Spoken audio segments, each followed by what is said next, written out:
It's been 3,000 years since the last episode of What If Your Favorite Anime Characters Were Pokémon, and today we're going to be diving back into one of my favorite anime from the past decade, just in time for the premiere of Season 6. And also in honor of it being October, the month of spookiness, we're going to be Pokemonifying the villains of My Hero Academia.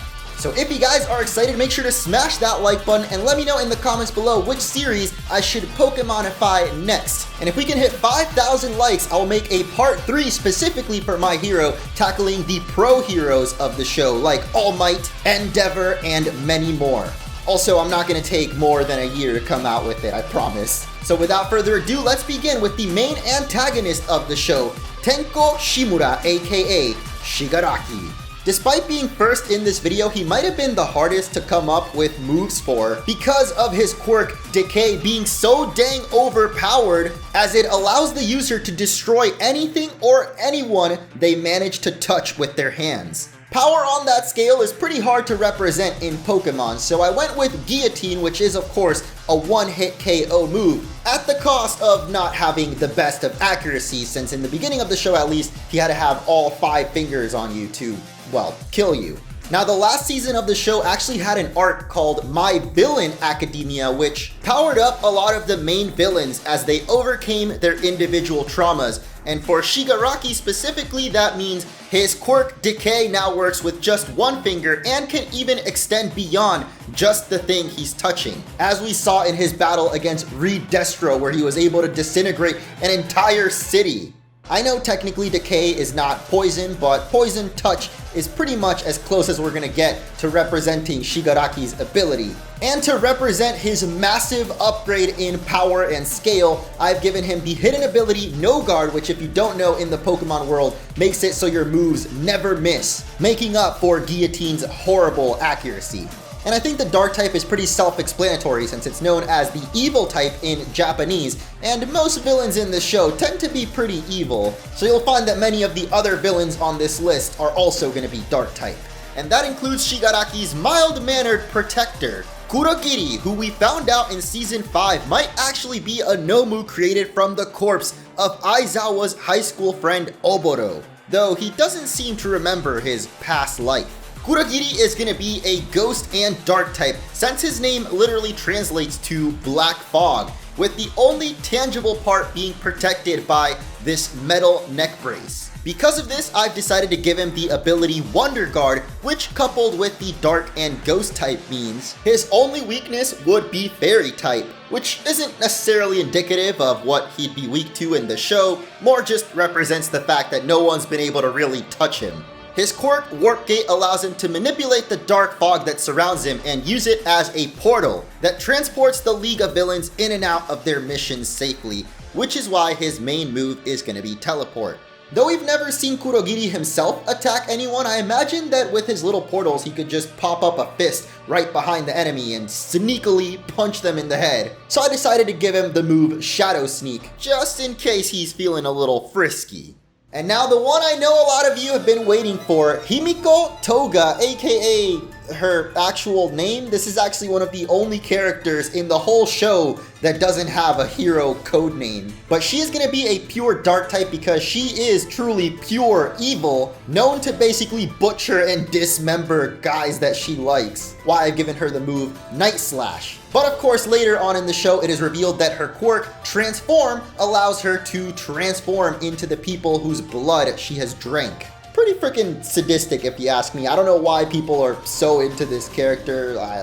Personally, I'm not into that type of thing, but to each their own. Attract, though, represents her obsession with Deku, the main character, who she seems to be twistedly in love with, even extending to Uraraka later on, since he's into her, and it's like a weird love triangle thing. But then she's also kind of into Sue, complimenting her and calling her cute. So her final move is going to be Flatter, since she does seem to have this twisted sense of love for her enemies. I know it's a bit redundant to have the move Transform and also the ability Imposter, but during the Meta Liberation arc, she does get an upgrade to her quirk, allowing her to even copy the quirk of whoever she transforms into, which Imposter is basically the upgraded version of the move Transform. So Next up is my favorite member from the League of Villains, Twice, who's going to be a normal and dark type to represent his split personality disorder, which goes a little bit more literal than you might think, as his quirk Double allows the user to create a copy of anything, including his own body.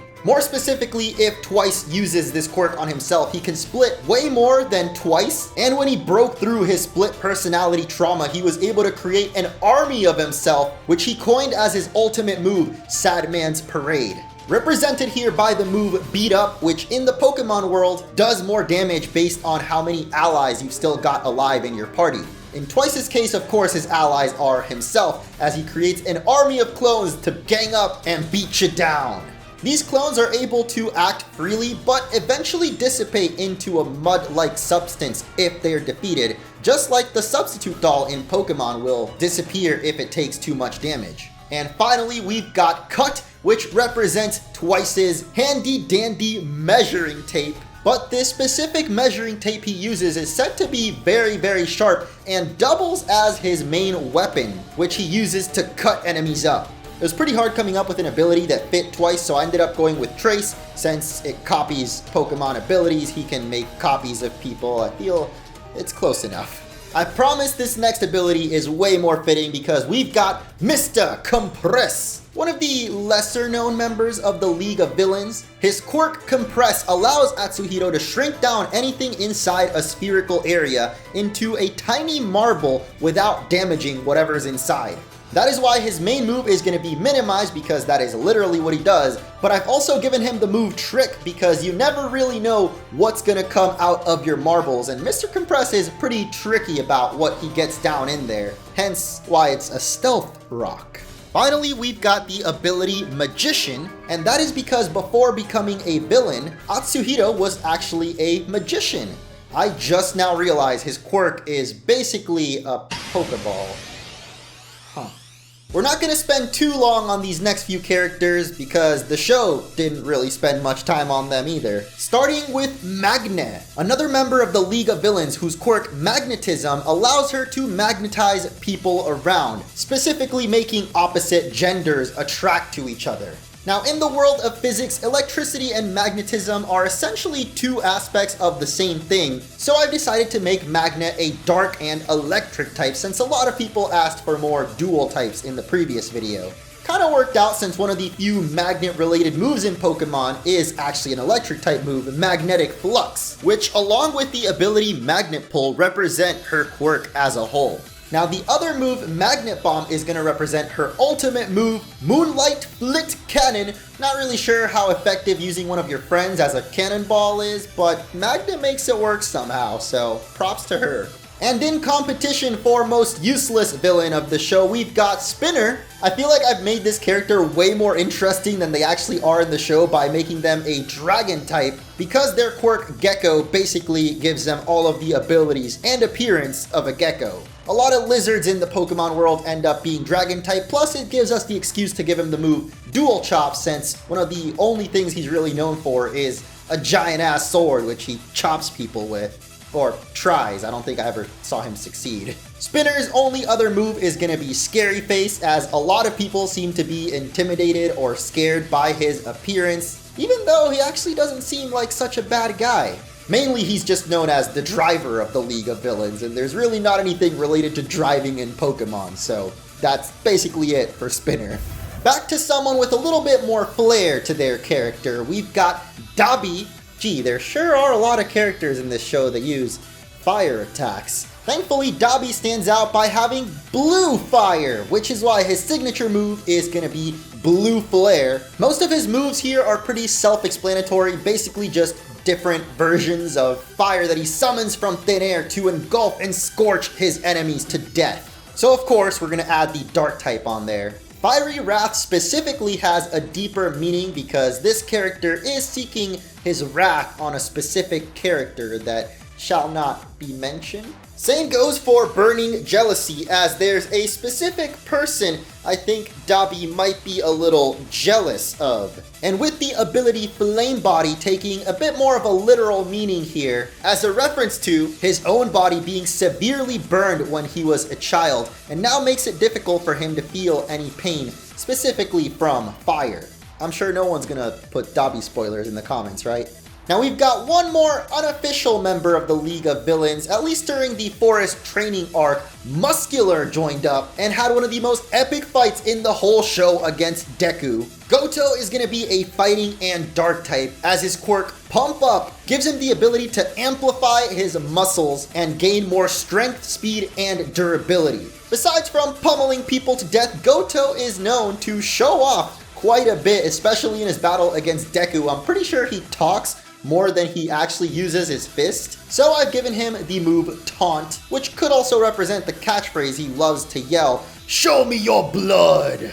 And his two attacking moves, Wicked Blow and Focus Punch, are two of the most powerful punching type moves available, with Wicked Blow being a little bit deceiving, as you can see only 80 power, but it is guaranteed to land a critical hit to show just how strong Goto is. Due to his buff physique and overall demeanor, I imagine Muscular would be pretty intimidating to meet in person, hence his ability being Intimidate, but you'll also notice the hidden ability Keen Eye, which is a reference to the fact that he has a prosthetic eye. He just can't seem to keep it in place. All of these villains we just talked about are members of a group called the League of Villains, and they wouldn't exist if it wasn't for their lord and savior, or I guess inspiration, the hero killer, Stain.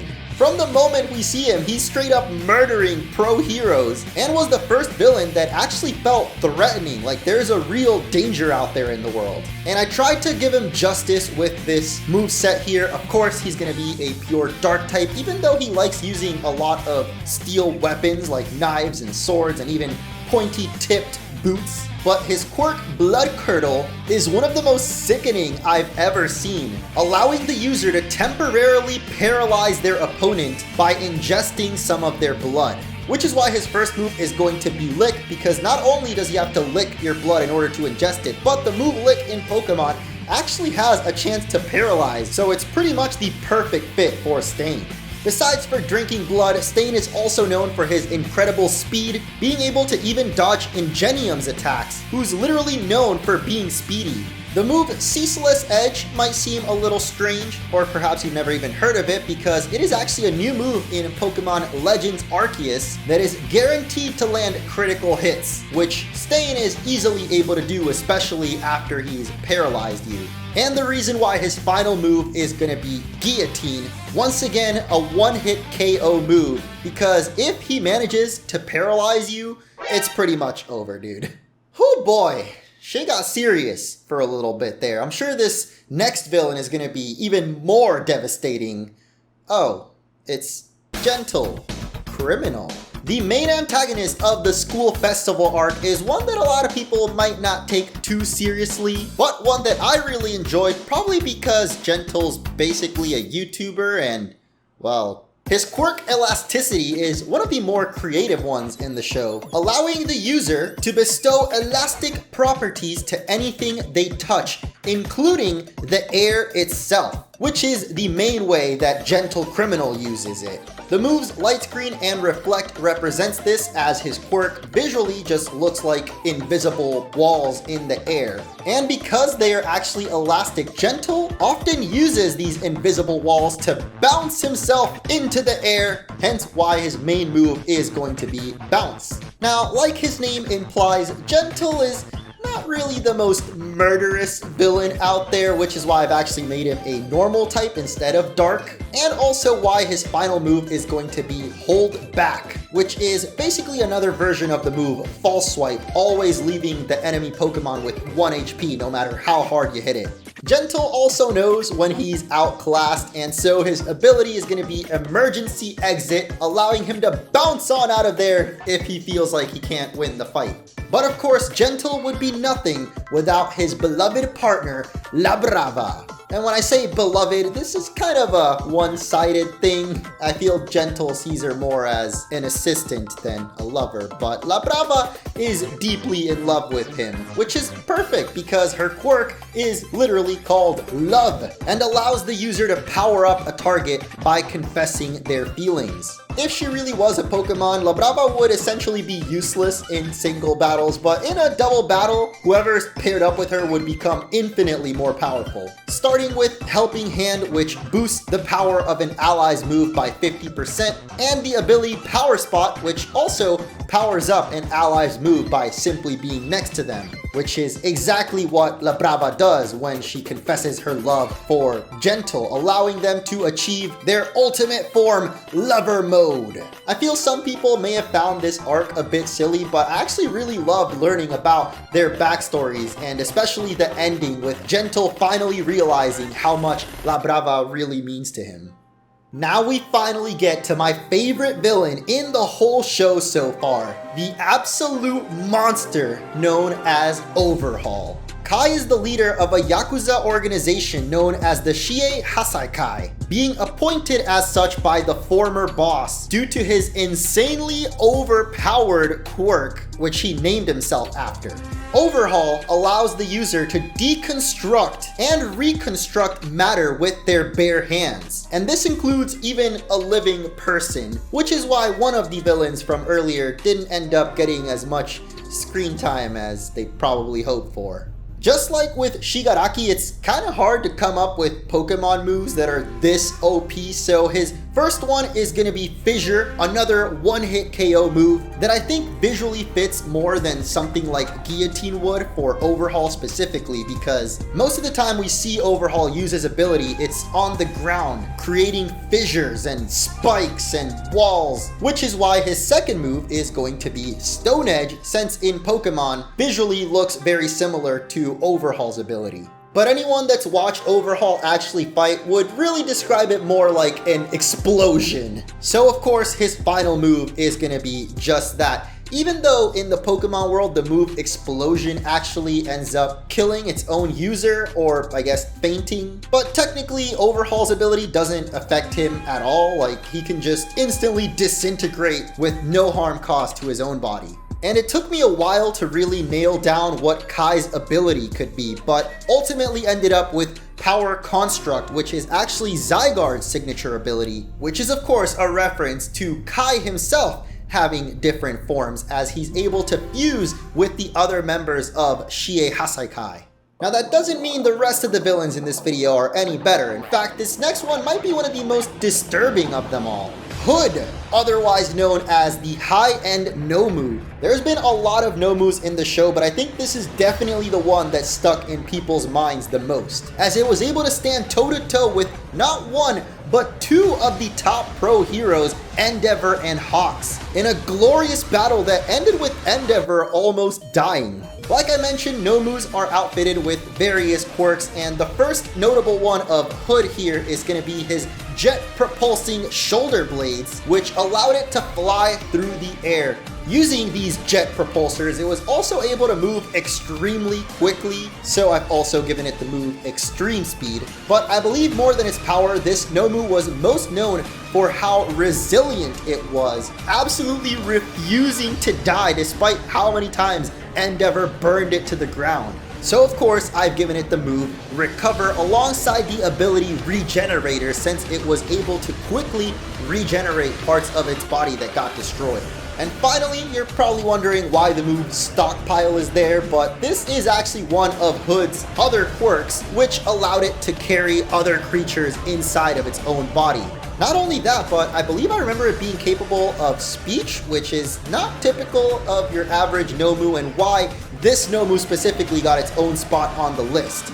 We're winding down to it, but this next villain does anything but wind down. That's right, it's Dr.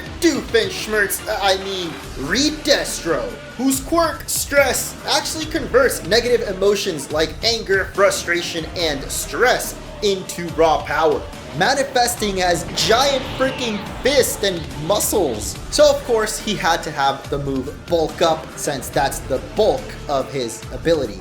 As the description there just said, anger, stress, and frustration are his power sources, so of course his first move is going to be frustration, which in the Pokemon world does more damage the less happiness your Pokemon has. And Ridestro, yeah, he's not really known for being a happy lad.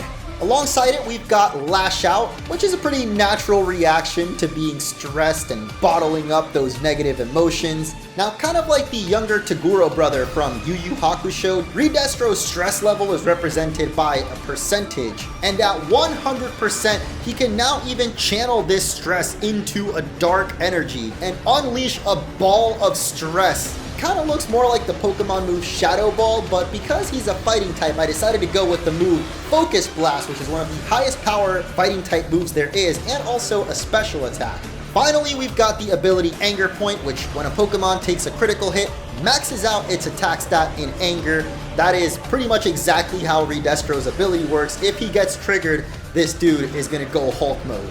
And if you thought Ridestro was hulking out, you ain't seen nothing yet, because we've got the big bad Giganto Machia. Because of his body structure and specifically his back having these craggly rock shapes, I think rock type is very fitting, and of course, he's no joke when it comes to fighting. So we're gonna kick things off with Accelerock, a pretty low power rock type move, but it actually has priority, meaning it always strikes first. And that is because despite Giganto Machia's gargantuan size, he is actually quite fast, being able to run up to 60 miles per hour. Hammer Arm, because have you seen those fists? They'll flatten pretty much anything.